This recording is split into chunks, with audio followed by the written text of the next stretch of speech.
Hello,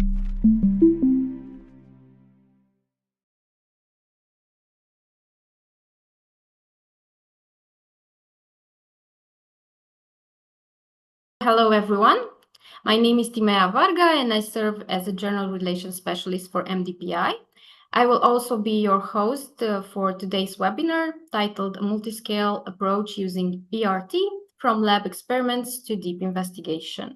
So first of all, I would like to thank our chair, Professor Dr. Tosti, as well as our speaker, Professor Rizzo, for joining us, and also to all the participants that have joined the 7th webinar organized by NDT Journal. So as some of you might already know, MDPI is a pioneer in scholarly open access publishing, and NDT is a journal that is part of a large portfolio of 486 diverse and open access journals, out of which 477, including NDT, are peer-reviewed journals, while 9 journals are dedicated to publish conference proceedings. NDT was officially launched in 2023 as an international peer-reviewed open access journal on non-destructive testing. Currently, it is published quarterly online, and the Farrington Research Center for Non-Destructive Testing and Remote Sensing is affiliated with NDT, and its members receive discounts on the article processing charges. So, as I have already mentioned, today's webinar will be chaired by NDT's Editor-in-Chief, Professor Dr. Fabio Tosti, who will begin the webinar by giving us a short introduction on the topic. This introduction will be followed by our speaker's presentation. Professor Enzo Rizzo will give a presentation titled A Multiscale Approach Using Geoelectrical Methods from Laboratory Experiments to Deep Subsurface Investigation. Following the presentation, we have reserved some time for the Q&A part. So I encourage all the attendees to ask questions in the Q&A box located at the bottom of the screen, or alternatively, you can also raise your virtual hand if you would like to make a question live. I would also like to remind you that this webinar is recorded, and the recording will be made available as soon as possible on SciForum, our event planning platform. Please note that in order to access this recording, you will need to be logged in SciForum. Moreover, after logging in SciForum, you can also download an electronic certificate of attendance, which can be found as well in the dashboard of SciForum. Okay, and now I would like to hand over to our chair, Professor Dr. Fabio Tosti, who is a professor at the School of Computing and Engineering at the University of West London, and he is also the director of the Farrington Research Center for Non-Destructive Testing and Remote Sensing at the same university. He's also the editor-in-chief of NDT and an associate editor of many other journals, including Remote Sensing, published by NDPI. Professor Tosti, please, if you could introduce our speaker and maybe a brief introduction of the topic as well. Thank you very much, Timea, for the introduction. I hope you can all hear me. If you can just please confirm. Thank you. So give me just 1 second to share my slides. I'm going to be very short because I really want to leave space to Professor Rizzo for his keynote. A bit of outline. I'm going to dig out some information about the history of NDT editorial board, what's the current journal status, and the current category analysis based on the global visualizations obtained by the article published in the journal, and also a bit of country distribution analysis to give it a sort of geographical overview of where the authorship is located as of now. Then elaborating about next events and, of course, introducing our next speaker, Professor Rizzo. So Something about the history of NDT. NDT is a young, early journal created back in March 2023. Quite a lot has been done so far since its inception and the publishing of the first editorial. We had the first inaugural issue released in December 2023, as well as mentioned in the introduction, in 2023 was also the year where there was an affiliation agreement between the Firing Research Center for Non-Destructive Testing and Remote Sensing that I'm in charge of, and NDT from MDPI. Other milestones worthy to mention is Volume 2, Issue 1, with 33 articles published in 2024, whilst so far we had 21 articles and plus others which are of course under peer review. Editorial board of NDT is made up of 23 editors, including myself, and there is a pool of advisory board members and editorial board members, but also topical advisory board members. And here you can see a short list of some of the editors who are part of NDT. Current journal status: we have currently 12 manuscripts under processing, and we plan to have at least 3 publications per month in the following months, meaning that the expectation should be in around 9 publications per issue. Our current rejection rate is 67%, which is not necessarily comprehensive, but quite a significant indicator of selection and quality. And also we've been recently indexed in EBSCO and the AEJ, the Directory of Open Access Journals, which is quite an important news for NDT, which is indeed an open access journal. Here you can see a sort of breakdown of the publication and submissions and the rejection rate that is going through the time since 2024. In terms of the indexing, we've got quite standard indexing archives and services. As I say, DOAJ and EBSCO are the most popular to be mentioned, but of course we are following the pathway for the journal to hopefully become indexed in the near future, and of course looking always at indicator of quality. Again, as a matter of information, we've got several open special issue and topics to be mentioned. One in remote sensing and non-destructive testing for sustainable development and urban resilience, but also another one in non-destructive testing and evaluation in food engineering, as well as topics open, which spans several areas from non-destructive testing and their integration with remote sensing technology. In terms of scale of visualization, the visualization accumulated data in 2024 is slightly more in excess than 40,000 views.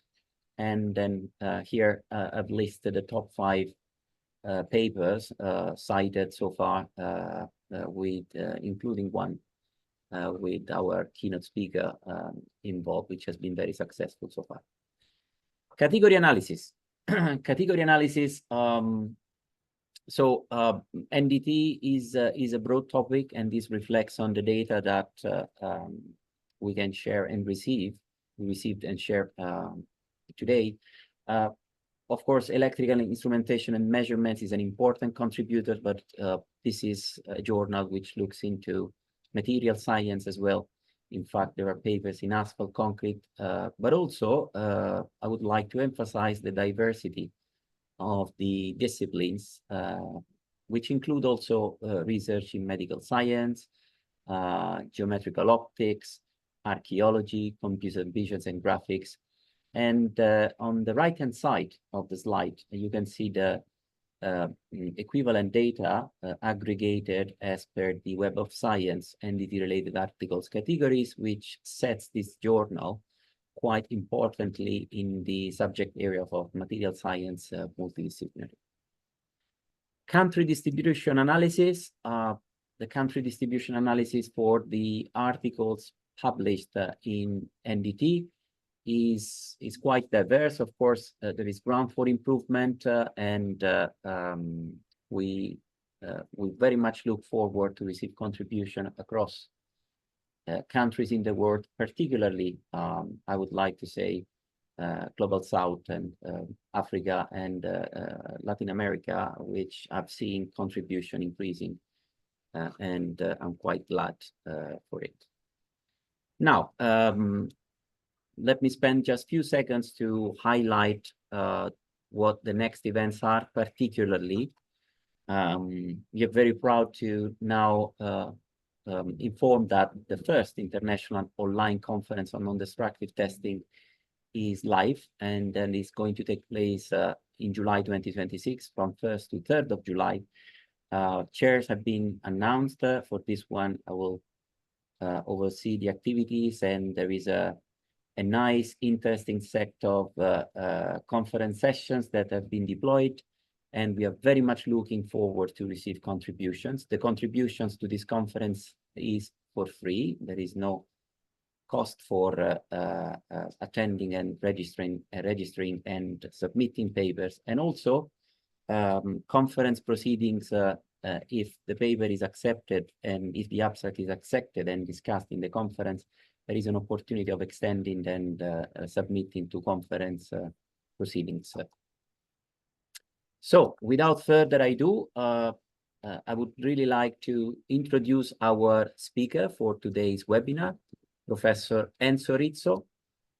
Professor Enzo Rizzo received the Master of Science in Geological Science, cum laude, and the PhD degree in Methods and Technologies for Environmental Monitoring at the School of Engineering at the University of Basilicata in 2003.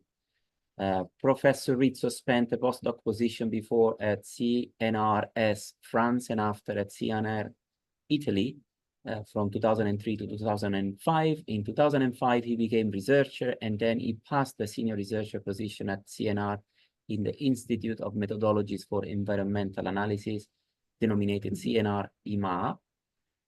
Since 2019, he is Associate Professor of Applied Geophysics in the Department of Physics and Earth Science at the University of Ferrara, Italy, and in 2021, he passed the National Academic Qualification as full professor.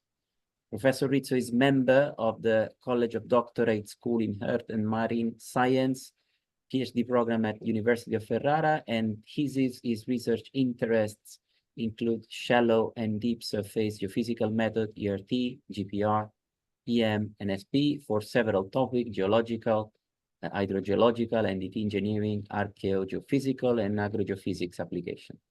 Professor Rizzo serves as guest editor of several special issues and is a member of the editorial board of NDT and Earth Science journals.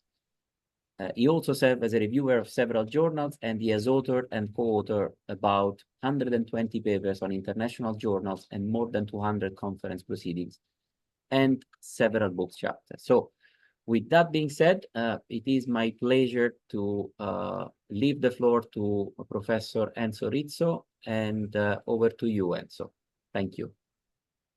Thank you very much, Fabio. Thank you to invite me to present this talk, and now I'm trying to share my screen. Fabio, thank you very much again for this invitation, and I hope you and the audience will enjoy my talk. And thanks also to Timea to organize everything. So my talk starts on this roadmap, and where I'm starting with theoretical background of the electrical resistivity, and but I will spend a few words about, because I think the audience know about electrical resistivity and electrical resistivity. And after, I will try to follow this road with some application from lab to field. I decided to make this name lab to field because I'm starting with field work for several years, but after some times I decided to make also laboratory experiment in order to transfer the knowledge, but also the phenomena from the field to the laboratory, because when we are doing acquisition in the laboratory, we can feel better the geophysical parameter, and we can understand better the phenomena. And for this, I decided to make this talk. So, from theoretical point of view, I would like to say something about the resistivity. We know that geophysical resistivity depends on the current and the drop of potential that we can have when we inject current between two electrodes and we acquire the drop of potential. The geophysical resistivity technique follow, of course, the Ohm's law, and the aim of this technique is to obtain the distribution of the resistivity of the subsoil or the tool that we would like to do. Some formula, but I don't want to make a university lesson in this moment, but only to say that for us it's very important to think that we have to inject current, and this current produces an electrical field in the subsoil, and we measure the drop of potential. At the end, we obtain this parameter, which is the resistivity, which depends, of course, of the drop of potential, the current, and the key, which is the geometrical factor, which depends on the position of the electrode. In general, what we are doing, we inject this current between these two electrodes. The current flow across in the subsoil, and the possibility to have current in subsoil depending on the distance between the electrodes. In order for at least 50%, 60% of the current to flow in the subsoil, it's necessary to have a distance between the two electrodes, two injected electrodes, around twice or three times the depth of the investigation. And what we are doing when we make this kind of measurement is to inject this current using this square wave. We know that the current is this kind of shape because we inject plus and minus and minus and plus current, direction of the current, in order to obtain the best measurement, what means to reduce the noise on the signal. After we observe on other two electrodes this drop of potential, and the shape should be the same. Of course, here, for example, we have this drift because depending on the noise, the characteristic of the subsoil, and some other characteristics. I like the electrical resistivity, and it was my first love during my experience, because the electrical resistivity is sensible of different kind of parameter of the subsoil. If we give a look on this table, we can see different physical parameter and how is the possibility to use this parameter and to obtain some information of the subsoil. If we give a look on this column of the electrical resistivity, we see that resistivity is very sensible to the porosity, to the water content, the clay content, and some other parameter of the subsoil. In the same time, there are also some factors that affect the electrical current and the drop of potential, such as the water, the salinity, the temperature, also the porosity and clay content that I told you before, and metallic minerals. Usually when these parameters go up, the resistivity goes down. That means that the electrical resistivity depends on both on host rocks and the pore fluid properties. Here we can see some plot where we can observe the relation between the resistivity and the temperature, the salinity, the saturation, and the pore pressure. That it's very important for the resistivity, what means that we can use this method for different kind of problems or different kind of investigation. Also, it's important that we know that resistivity change can give each kind of material can have a different kind of resistivity value, and for each material we can have a range of this value because depending of all the parameters that I told you before. In general, this is the working flow to make a measurement. We're starting from the survey design, we make the acquisition, after we do the elaboration, also the inversion, and after at the end we have the final model. To obtain the final model, it's important because it's the model that where we have to make our interpretation. I will spend some words on the kind of acquisition. We know that there are several arrays. This is a typical arrays. Arrays what means that we can have different geometrical factor depending of the position of the injection current and the electrode that measures the drop-off potential. And for each kind of arrays, we have a different kind of geometrical factor. I told you before, here we can see different kind of arrays. It's a typical arrays, but sometimes there are also some new arrays, like this square arrays. It's not new, it's old arrays, but it's not common. But sometimes this kind of array is also good for some kind of application. I will show you one example. Usually the mode to use the electroresistivity are three kinds. We have vertical electrical surface, we have profile, electrical profile, and usually we have the electrical resistive tomography, which is the most common method. We spend time, of course, on this kind of mode. We can have 2D, 3D, 4D electrical resistive tomography. Also, I will spend some time on boreal, and I consider boreal with a lot of opportunity for this kind of method because it gives an opportunity to improve the resolution for deep target. Because usually we know that the resolution go down from the shallow to the deep, but when we have a boreal information, we have the same resolution everywhere from the shallow part and the deep part. Of course, it's not so common because we need a hole, what means that we need to spend some time, which means to spend some money to make this kind of method. Also, we can make electroresistivity in the land, or we can make measurement on the water or underwater. Also, we can make also this kind of methods, what means surface to tunnel, which means to put electrode on topography and to put other electrode in a tunnel. For example, in a karst application, I will show you one. And also, we can use electroresistivity in the laboratory.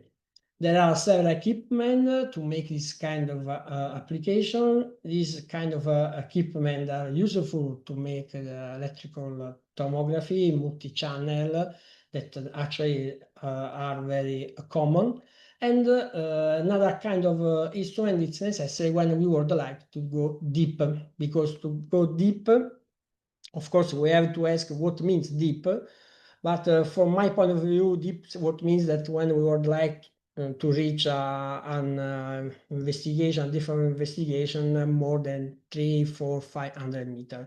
In this case, the equipment change completely because we need a transmitter, a receiver, physically separated in order to inject current and to acquire the drop-off potential. I will show you some example. I would like to finish this theoretical part with this slide, where I would like to continue to say that electroresistivity is a very important geophysical method because we can apply it on a different kind of topic, and sometimes we don't think which kind of topic we can use this electrical. And at the end of my presentation, I will show you one special application that I did. So now I'm starting to show you some my application, some my experiment, and I start my my examples showing this slide where I would like to merge the lab experiment and the field experiment. From my point of view, both are important. And I told you I started my career with only field experiment. I did only field measurement. But after several years, I understood that it's very important to make also laboratory experiment. And these laboratory experiments are useful to understand better the field application. And several times I did the laboratory experiment after the field experiment in order to understand better what I did in the field. And at the end, I will ask you which one of my example I did this approach, or which one I did from the laboratory to the field. At the end, I will ask you this question. So for this kind of approach, laboratory approach, I was lucky because I built a laboratory in my first part of my life in a National Research Council, where I built this hydrogen site laboratory, where I was able to have this a big pool to make experiment in the laboratory, and also to have several sandbox to take this kind of experiment in the laboratory. And actually, I'm working in the University of Ferrara. Also, I have a small big pool. It's smaller than before, but also I'm continuous to make this experiment in the laboratory. I'm starting from this my first experiment that I did in laboratory. It's from groundwater monitoring. It's a typical experiment in laboratory because I'm doing experiment on contamination. And here we can see two kind of experiment. One using the salt in order to make a saline tracer test. It's this kind of test is important in order to obtain some hydraulic parameter. And the second one was to monitor the hydrocarbon contamination in the time. And these both were a very important approach in the laboratory in order to understand some field application that I did on the same topic. I started this kind of measurement with salt tracer. I using the typical wine barrel, so like this. And I'm doing, I did some measurement with electroresistive tomography with the Borer approach. During my talk, you understand why I'm push a lot on the Borer approach. What I did, I put these electrodes along these 6 borers. I did some measurement. I filled with homogeneous media. The aim was to put salt water and to monitor the salt water. To make this kind of application, it's very important to organize the hydraulic system around the wine barrel, because it's very important that you would like to simulate the same condition in the field. You have to be careful about this stuff. In this kind of application, I produce an hydraulic condition in order to have this salt trace experiment, and in order to simulate the reality system, hydraulic system. What I did measurement during this contamination. We started from uncontaminated site. After we put the salt water, we did around 10 liters of solution of salt solution, and we observed this phenomenon in the time. The aim was to obtain a TDS map, what means what how many salt we have inside, because from this kind of parameter we can obtain some hydraulic parameter. What we did also, we compare the geophysical measurement with modeling. This is using a multi-physics approach, where we estimate how this salt tracer go flowing in this sandbox. We started with this hydrogeophysical parameter, and at the end we compare what the TDS estimate from hydraulic parameter and the TDS estimate from geophysical parameter, and we obtain a very good correlation. Why we did this? Because we did in the field the same experiment where we had a field with several boreholes. We installed a borehole electrical system inside, and we did the same experiment. We put salt water in one borehole. We did a pumping system, and we observed how this salt water across the two boreholes where are installed the electrodes. On this image you can see the cross-hole geoelectrical measurement, but also the electrical tomography that we did with emission from surface. And here it's the case where it was not possible to observe this phenomenon from electron from surface, because the phenomenon was so deep, it was around 30 meters, and the resolution was not enough. After we did this experiment, we observed very well this saltwater trace test in order to do what? To obtain the hydraulic parameter, analyze what the velocity of this movement, of the movement of this saltwater experiment. We did also some experiment with contamination, with oil contamination. Also the same case where we did the measurement from electrode on the surface and electrode on the boreholes, and we did the same experiment. We put oil from the surface and we observed this phenomenon. And from the electrode on the shallow was not possible to observe this phenomenon, but if you give a look on electrode on electrical resistive tomography from electrode position, we observe very well this phenomena. And what we are looking, how increase the resistivity when there was oil. What we did also, we did some other experiment in the laboratory in order to check in the time how this phenomenon is possible to observe with electrical resistivity tomography.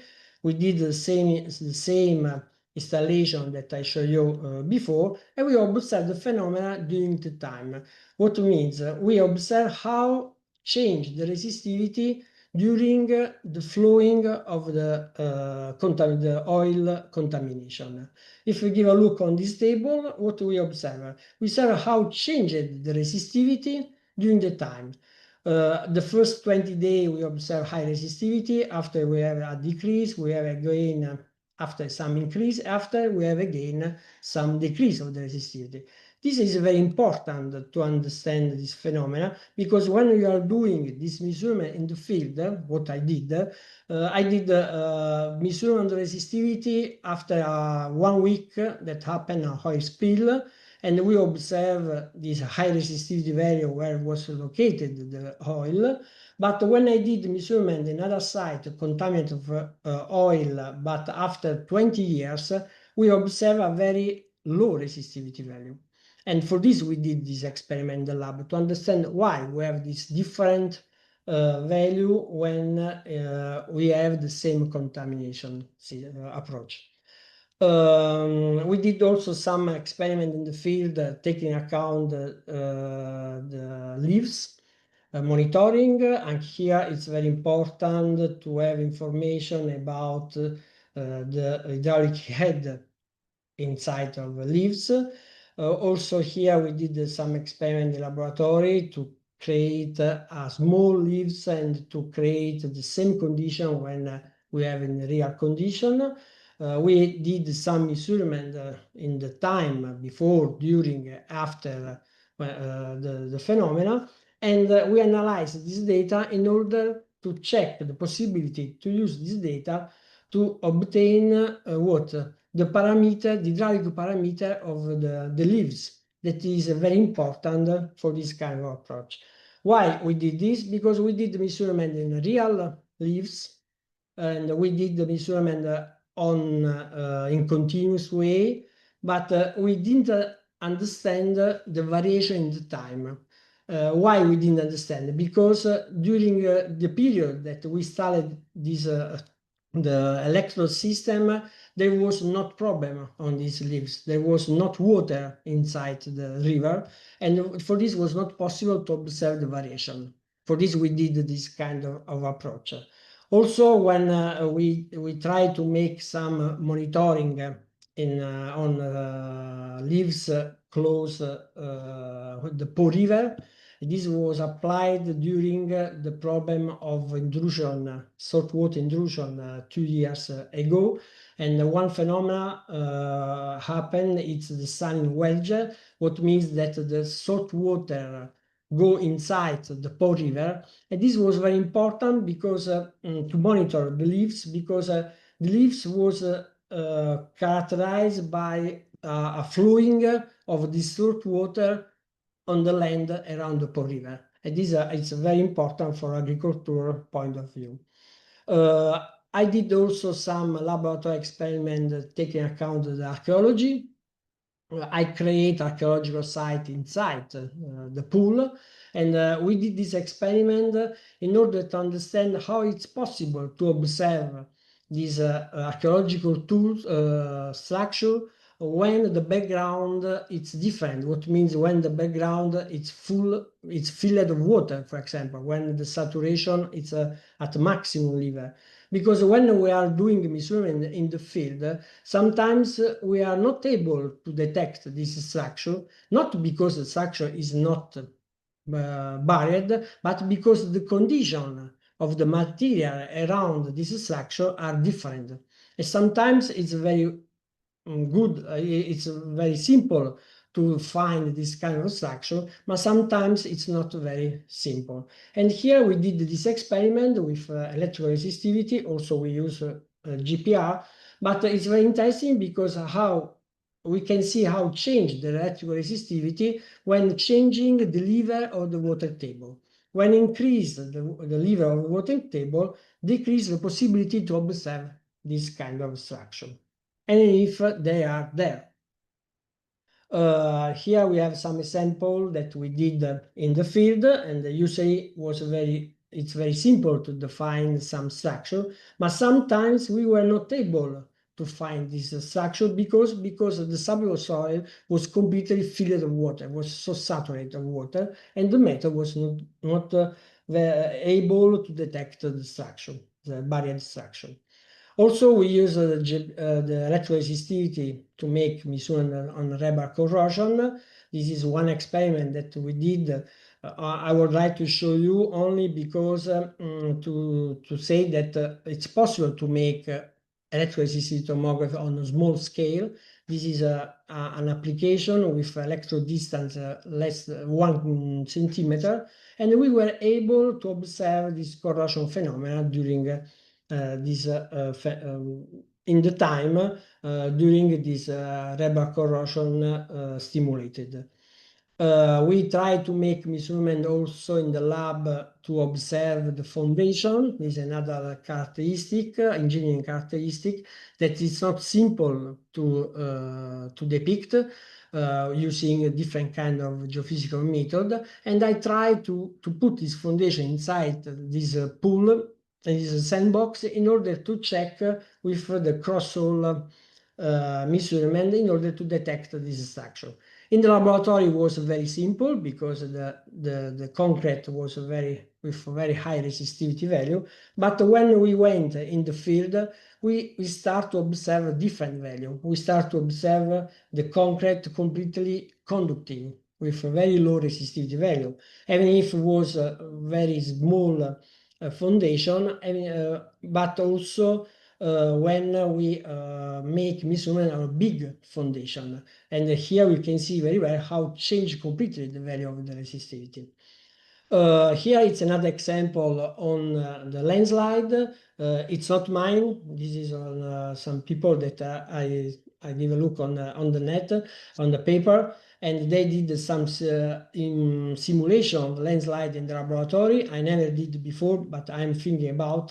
And they try to define what the where happened the fault or some fracture in order to observe the phenomena, the slides characteristic of the landslide.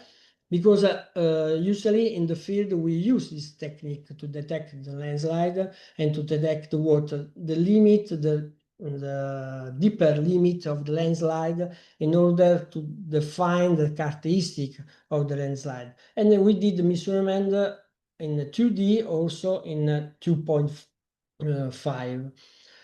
We did measurement. It's possible also to use electrical resistivity to make measurement on the water in order to detect, in this case, this is another landslide, and we were able to detect this landslide. And after this first experiment, we did also several lines in order to make a 3D of this landslide.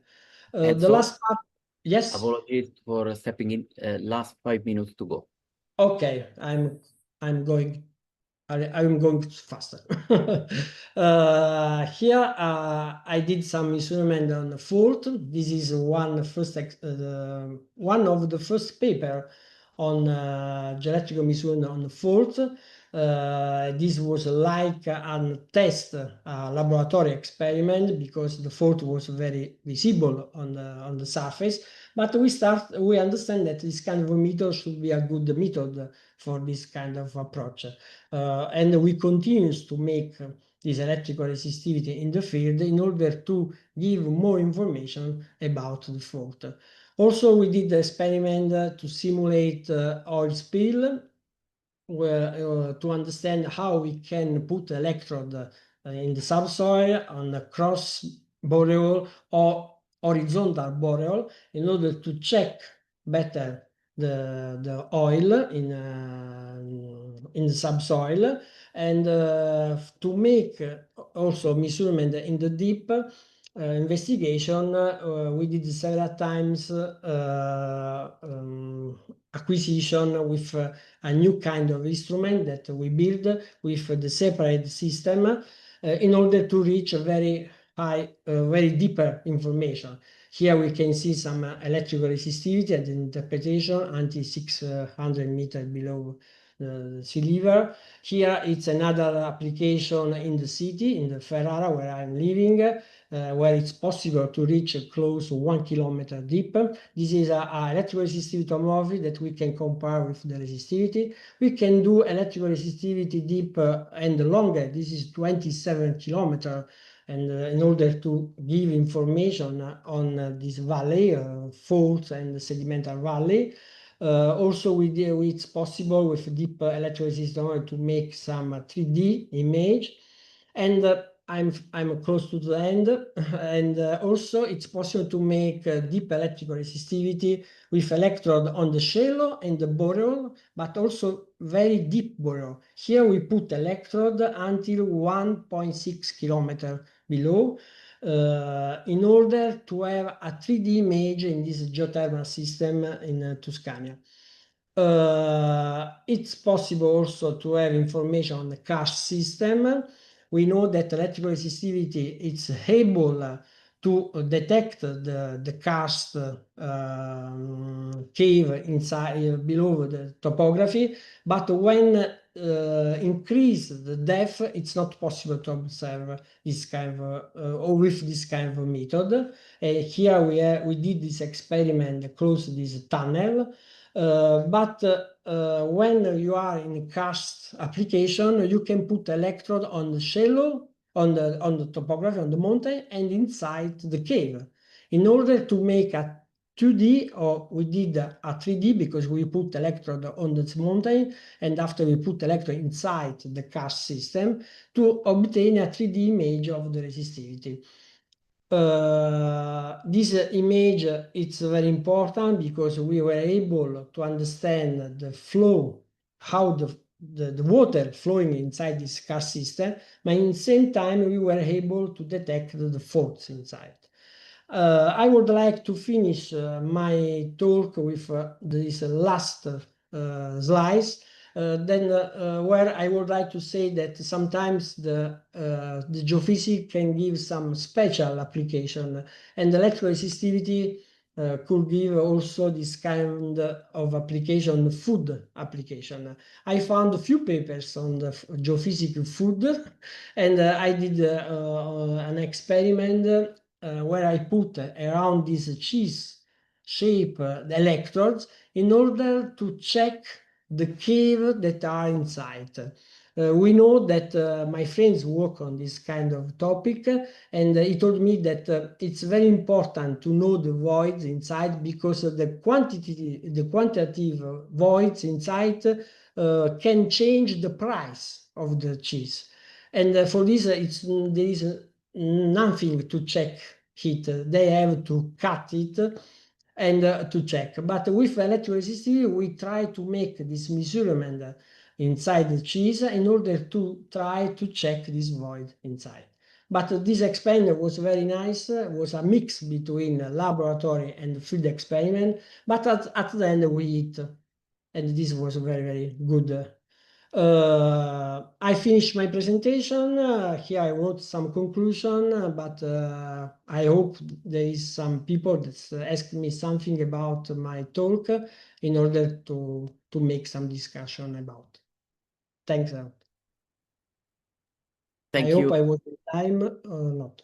Yes, it's okay. Thank you very much, Enzo, for the very informative presentation, and we appreciate your contributions and also the overview on the interlink between lab and real life application, including the last one in terms of food quality and non-destructive testing of it. Now, it's time for question and answer. I am going to read on the questions from our attendees. I have to say that there have been quite a good number of acknowledgements for your presentation, and so just pass it on to you. Now, the first question is that it's from an anonymous attendee from Indonesia, acknowledging the interesting presentation. So the attendee says that is planning laboratory research on leakage distribution using 2 different configurations to compare their effectiveness. Plan is to use dipole and Werner Schumberger configurations. What do you think? And okay, let's respond to this one, and then I will ask the second one. Okay, yeah, it's not simple because both methods are good method. Well, in general, dipole is to observe lateral variation, and Schlumberger is more for vertical variation. It's not simple. Usually, I can tell you I'm doing both in the field. I'm doing dipole and Schlumberger in all the case.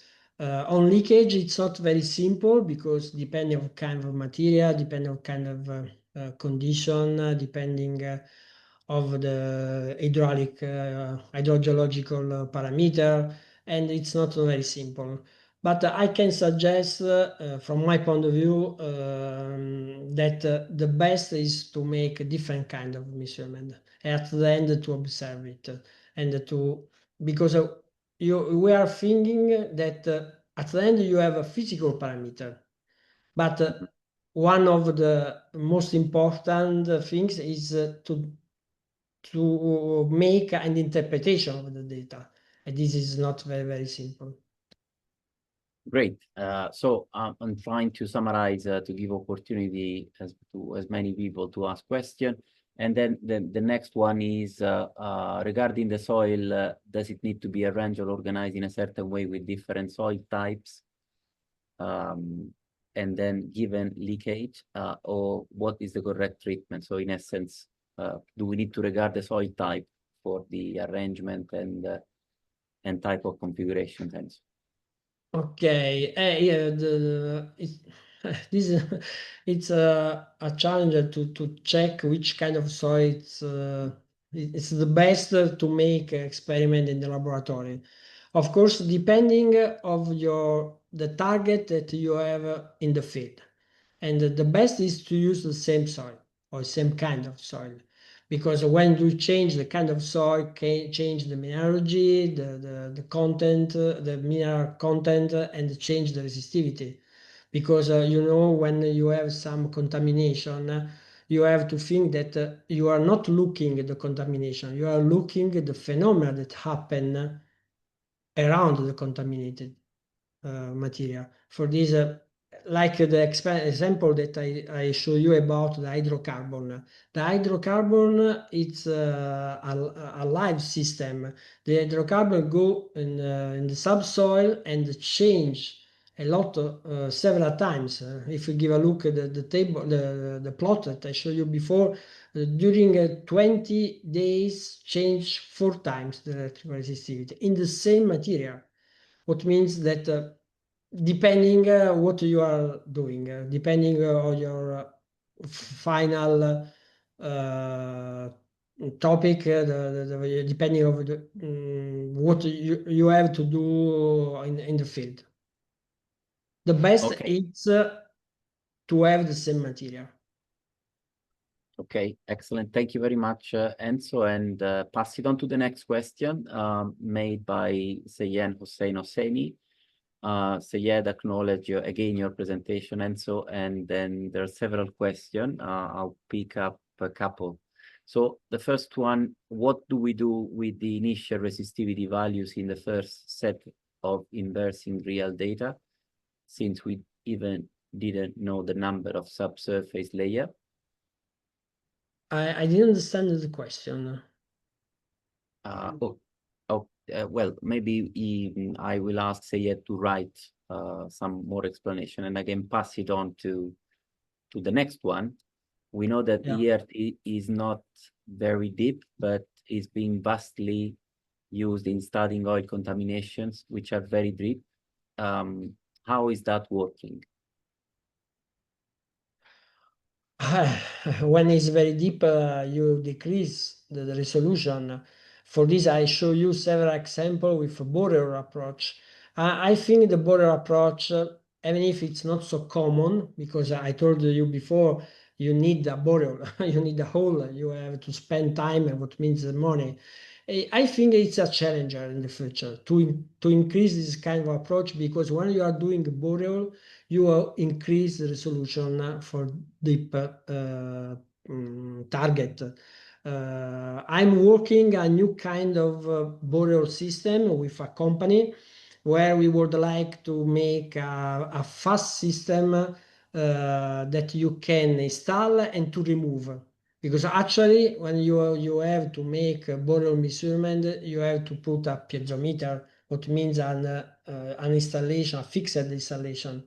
And now we are working to make some new system that should be faster, and sometimes you have not to leave everything in the field. Maybe this should be a challenge for a border electrical resistivity tomography. Okay, thank you, Enzo. And then the last one is, what do we do when we see, it's more practical, when we see excessive increase in resistivity while we are collecting data? I don't know what do you mean. What do you mean? An increase of the resistivity? What do you? I didn't understand what. Okay, so maybe what I can ask if is to say to write, because this is for all the audience. Now let's pass it on to the next questions. What type of electrodes were used for the SHIS survey? For the Boreals electrode, like usually you are using steel electrode. For the Boreals, also the steel electrode is the best. Of course, now I'm on the piezometer, I'm using rings electrode. But now with the new system, we would like to change the kind of electrode. All right. Thank you, Enzo. And the next comment is an observation more than a question. It's from Akinola Eluwole from Nigeria. and expressing concern about the current source you use for deep measurements. It's okay. I mean, I don't know if you would like to comment on these, Enzo, or Yeah, you have to use a lot of current to go deep. You know that to increase the information for deep target, you have to increase the current. But at the same time, you have to increase the distance between the electrode. Usually for deep, we use a dipole because it's more simple because we have a two physical separate system. We have a transmitter system and a receiver system. For this dipole, it's the best. thank you very much, Enzo, for clarifying. So the next question is from Tesfaye Tessema. Again, acknowledging you, Enzo, for excellent multi-sector application in the field and laboratory settings. There are questions. I will pick a couple. How do you account for the edging effect, meaning the boundary condition as it is a finite dimension? Question number one. Enzo, if you would like to respond to this. Okay, I think he's talking about boreal because on the boreal should be some this kind of effect. But you can improve this effect with the inversion approach. I didn't speak about inversion because I didn't have some time to do it, but you can model it in the inversion approach. Thank you. And then the next question, which is something that I would have also liked to ask you, is how do you compare the performance of the lab experiments with the actual field measurements? If you can, of course, generalize, because you showed many examples. So if you want to pick it up one or make it as a general statement based on your research experience. Yeah, yeah, it's a good question on this.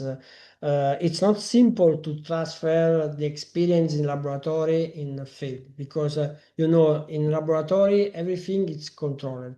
You know the material, you know what you are doing, you know that you are observe the phenomena that you did or you are doing. In the field, no, it's you have heterogeneous material, you have a change of temperature, the pore fluid is different.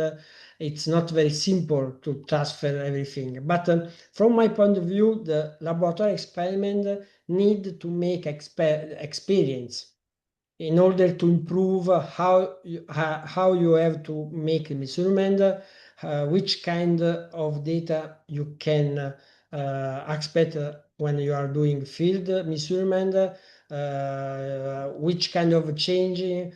You have to mix the two approach, but it's impossible to transfer everything from the laboratory to the field. It's impossible. But the laboratory experience give you opportunity to improve your experience and to plan better your field application. Yeah, fully agree. And then I promise I will deduct from my questions because I found this one also quite appropriate. Have you made a comparison of the field results with the remote sensing applications for aquifer mapping? And even if not, do you think there is a value in adding on to other technologies to make a sort of more comprehensive understanding of the physical phenomena? Yes, of course, remote sensing is a very important approach, and I'm for multi-physics approach because each phenomena is complex. All the phenomena are complex, and for this, when you have the possibility to use different physical parameter or kind of observation of this kind of physical parameter, you will reach better your aim. For this remote sensing, it's a wonderful method because you have the possibility to observe large scale in few times, but it's very important to have the comparison between remote sensing and another kind of geophysical approach in the field. I'm for multi-physics approach. For this, I like electrical resistivity a lot because it you can apply this method for several kind of application, but never I can say the electroresistive tomography solve my problem or solve my aim. It's impossible, of course. All right, all right. Thank you, Enzo. So, Timea, I am aware that we've reached the limit time, but if you don't mind, I would like to take Yes, the of next course. one, taking the last questions, because I can see lots of interest. And of course, Enzo, if it is okay with you as well. Yeah, no problem. Okay, so in that case, the next question is from Akan. Akan is from Istanbul University Department of Geophysics. And again, acknowledging you for the good presentation. So the request is for you how we can overcome the challenges associated with the electrical resistivity of surrounding rocks when determining pile dimensions using electrical resistivity tomography.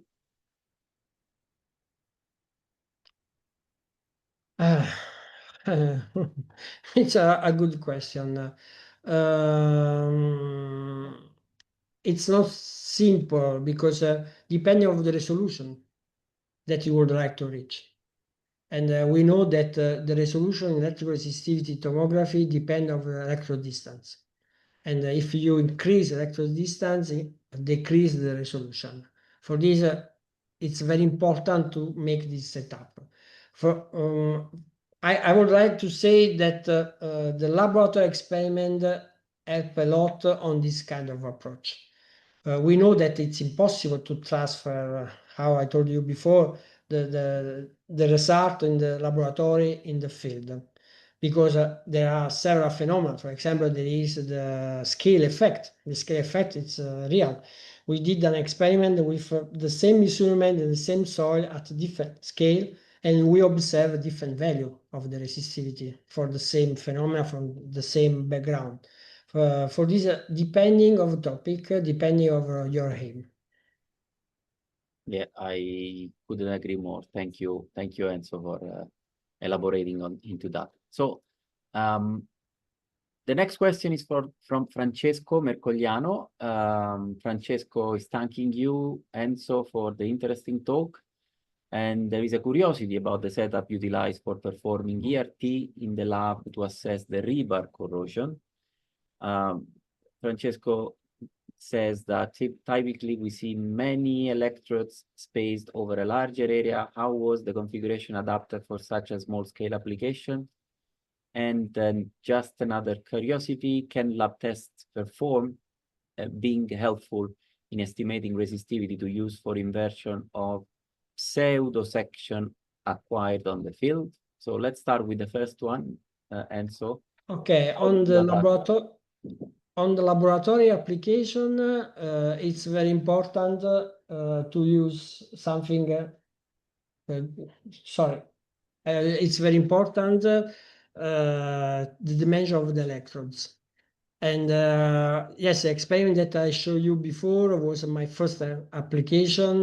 We tried to use a very small electrodes in order to have a good contact, because we put electrode on the concrete and we use some special film in order to have a good contact. But at the end of the measurement, we obtain the data that I show you. About the second question, I don't remember. The second question was about the next question, you mean? Yeah. The next question is another curiosity. Can lab tests being helpful in estimating resistivity to use for inversion of pseudo sections acquired on the field? I don't know. It's a strange question, because you make the same inversion if you are going measurement in the laboratory or in the field. And for this, maybe the laboratory approach can help you more for the topic than to improve the elaboration. Maybe in the laboratory you have less noise than in the field. This is true. But I don't know if it can help you for the inversion. All right, all right. I will pick up possibly the next couple of questions, not to be too much long, and then I invite all the attendees having questions to forward it to Professor Rizzo from the email that they can see. So the next question is from Egypt. Amr Abd Rauf, thanking you. And the question is, how can we solve the problem of the high water saturation of soil, which affect the ERT resolution and miss the detection for subsurface objects? And which software did you see in your PV monitoring case study? Did you use? When we have a water saturation or you don't have water saturation, the sensitivity change. We know that it's very important, the flow inside, the fluid inside the pore. And I show you before the archaeological experiment that we did in the laboratory, because I did the measurement in archaeological site completely full of water, was completely saturated with water. And I was not able to detect with GPR, that is a typical geophysical method, and I tried also with electrical method, but it was not very simple to detect something. For this, I decided to make this kind of approach in laboratory, and I found the same. When you are in the site with saturated water, it's not simple to detect this kind of object, barrier object. About the software, I didn't speak about software because usually I don't use only one, I use several. I don't like to use only one. I use free software, I use commercial software, and at the end I try to merge the information, because our aim, geophysical aim, is to obtain the best data in order to obtain the best interpretation. And from my point of view, there is not the best software. But each software I have a different algorithm in order to make the best mathematical inversion. But at the end, we have to interpret the data. For this, usually I don't use only one. Thank you, and so that's a very interesting answer, and methodological as well. Thank you. Last question again for time limits. I would like to keep it until here. Is from Ayari Sana. So from Tunisia, congratulations on the excellent presentation. And so the question is regarding the groundwater monitoring experiment. What is the electrode length and spacing used for the 2.10 meter tank? The actual space, this expand was maybe 4 or 5 centimeters. The electrode spacing, how I told you before, depending on your target, depending what you would like to see. And you can make 1 centimeter, you can make 2 centimeters, 3 centimeters, depending on the resolution and what you would like to make. But in my experiment, usually in the tank, it's between 4 or 5 centimeters, depending which kind of tank you are talking about, because I have a big pool, I have a small sandbox, depending. Yes, maybe again, if Ayari is interested in the details, she may want to get in touch with Professor Rizzo for further details. Yeah. Everybody can send me an email, I can reply. I'm happy to reply.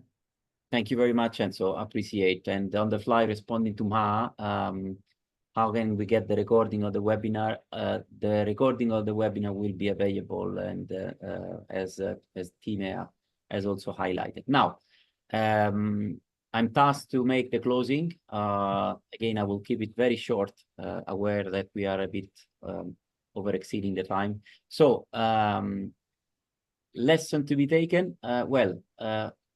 Apart from the specific topic, I would say that I really appreciate the effort spent by Enzo in bridging lab experience with real life experience. I believe, methodologically speaking, again, regardless of the disciplines, geophysics in this case, but it could be applied to other disciplines, including, for example, engineering.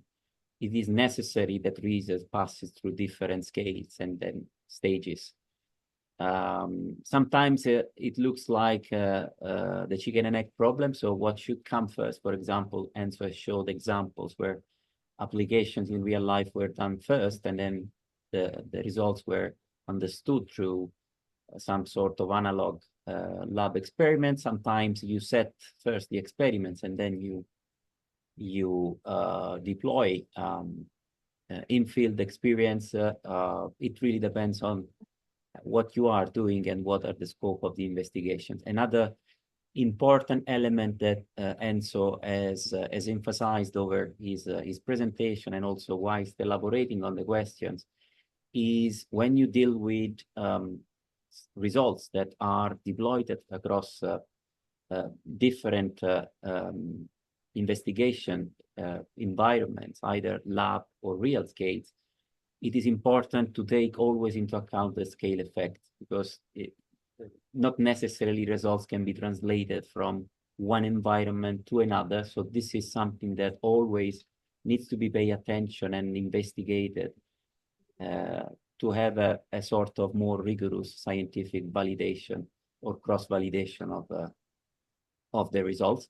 And of course, then elaborating about ERT, again, thank you, Enzo, for giving such a good overview of different types of application. ERT is, as well as a few other geophysical investigation tools, very diverse in the range of applications that it can be applied. I believe there is still ground for many other applications, especially under an integrative, synergistic point of view to be developed for ERT. You've also showed some interesting new niche sort of hardware deployment that I hope has been inspiring for attendees in today's webinar, which means that also there is ground for hardware improvement for ERT. So ERT as other scientific and geophysics disciplines is a very healthy and rich of future development branch of geophysics science. And we are all very much looking forward to see new development brought by researchers in the field, including our keynote speaker of today, Professor Enzo Rizzo. Thank you very much, Enzo, for your great contribution. Welcome. And I will pass it on to Timea for the final closing. Thanks, Fabio. Yes. No worries. Thank you very much. So before we formally close the webinar, I would also like to extend my sincere gratitude to our chair and also to our speaker for their time and for their insightful contributions. In the name of the company, I would also like to thank to all the attendees for their active participation and their engagement. We had quite a lot of questions. We also had a couple of questions in the chat box, so I hope that all the attendees that had questions could contact Professor Rizzo directly on his email if they have any further questions. Just as a final reminder, please keep in mind that the webinar was recorded and you can access the recording once you log in SciForum. And also after logging in SciForum, after the webinar will close, you can also download your certificate of attendance. I think there was a question regarding this. So once the webinar will close, you can check on SciForum after logging in, and you can definitely download the certificate from your dashboard. Okay, so thank you very much once again. I hope you found this webinar very informative and also very inspiring for your future research or your current research. I hope you have a great day and hope to see you soon to our next webinar. Thanks a lot, Timea. Thanks, Thank Fabio. you. Thank you, Timea. Thank you, Enzo. Goodbye, everybody. Bye-bye. Bye, everyone.